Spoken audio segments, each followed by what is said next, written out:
one thing I thought was kind of important to mention. He says, given the substantial constitutional, federal, and state issues implicated in his case, the length of time, which he also makes really points throughout all of this, and the court's interest is some of the reasons why he says that he wants to, or he's moving for this to be dismissed. Some notes that I jotted down. He also went through different characters in this case, right? Of course, we know the biggest character and the most well-known would be now President Donald Trump. Then he was on his way out as the new president. Joe Biden at the time was coming in. But Mark Meadows, Jeffrey Clark, David Schaefer, other Republican electors, he went through and gave really a account of why he believes each of these cases or the counts should be dismissed. But at the end, he also says overt acts such as arranging a phone call, in which we've seen, issuing a public statement, tweeting to the public to watch the Georgia Senate committee. He goes through all of that, says are not acts I would consider sufficient to sustain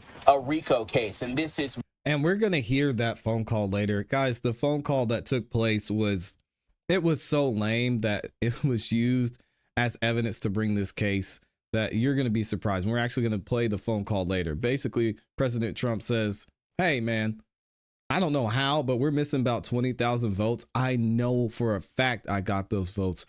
What is going on in Georgia? We need to figure this out.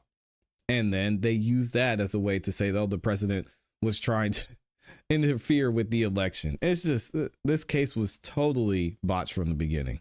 Where District Attorney Fani Willis was making her case in. He says that he spent a lot of time there. And at the end of this, he ends it by saying he knows that there's a deep political divide in this country right now. He says this decision will not be universally popular.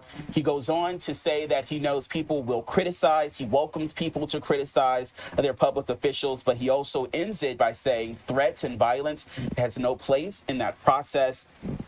Going through all of that, he says his assumption here, or his motion, has been guided based on evidence of the law and principles of justice here. So this is a 22-page document that we've been going through. We're still going through with the fine-tooth comb here. We know Pete Scandalakis will not have any comments there, but we did reach out to the district attorney's office, Fani Willis. Now, this is the day before Thanksgiving. I'm sure she probably is not thankful for this. I would assume this is not what she wanted to have happened there, but we did reach out to her office, and hopefully we'll get some sort of a statement back. We'll be reaching out, especially I'm curious to see what our Georgia gang members, those on both sides of the aisle, is this something that is welcome? Is this something that's going to be controversial? This will definitely be a talker for many people over their Thanksgiving tables tomorrow.